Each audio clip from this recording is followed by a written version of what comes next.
जिस बूढ़े भैंसे ने पूरी जिंदगी शेरों से बचते हुए बिताई, उसी ने अपनी जिंदगी के आखिरी दिनों में एक शेर के बच्चे का रक्षक बनना स्वीकार कर लिया। ये कहानी अफ्रीका के विशाल घास के मैदानों की है। एक बूढ़ा भैंसा अब इतना कमजोर हो चुका था कि वो अपने झुंड के साथ नहीं चल पा रहा था।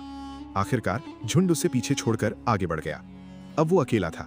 धीरे धीरे कदम बढ़ाता हुआ मानो अपनी अंतिम यात्रा पर निकल पड़ा हो। तभी पास की झाड़ियों से किसी नन्हे जीव की हल्की सी आवाज सुनाई दी। भैंसे ने देखा तो वहां एक बहुत छोटा शेर का शावक था।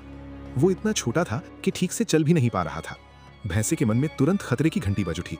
यही वो जाति थी जिसने उसकी पूरी जिंदगी उसे डरा कर रखा था।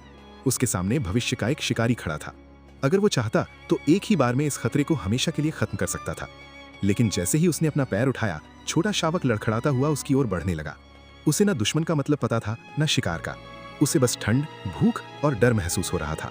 उसने भैंसे के पैरों से लिपटकर ऐसे सहारा ढूंढा जैसे कह रहा हो, क्या तुम मेरी रक्षा करोगे?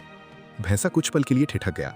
उसके पैरों से लिपटी उस नन्ही सी जान की गर्माहट ने उसके भीतर वर्षों से जमा कठोरता को पिघला दिया।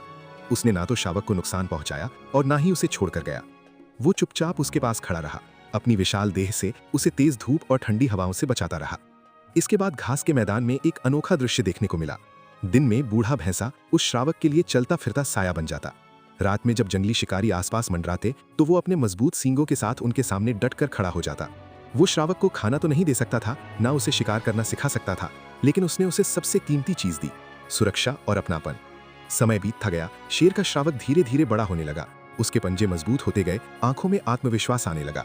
उसे पता था कि वो जिस बच्चे को पाल रहा है वही एक दिन घास के मैदान का सबसे ताकतवर शिकारी बनेगा। लेकिन उसे इससे कोई शिकायत नहीं थी। शायद जीवन के आखिरी पड़ाव में उसे एक ऐसा साथी मिल गया था जिसने उसकी अकेलेपन को कम कर दिया था। आखिरकार वो दिन भी आया जब शेर का शावक एक जवान और शक्तिशाली नर शेर बन गया। दूर से आती शेरों की दहाड़ उसे अपने परिवार की ओर बुला रही थी। एक सुबह उसने बूढ़े भैंसे की ओर आखिरी बार देखा और बिना कुछ कहे घास के मैदान में दूर चला गया। भैंसा फिर से अकेला रह गया।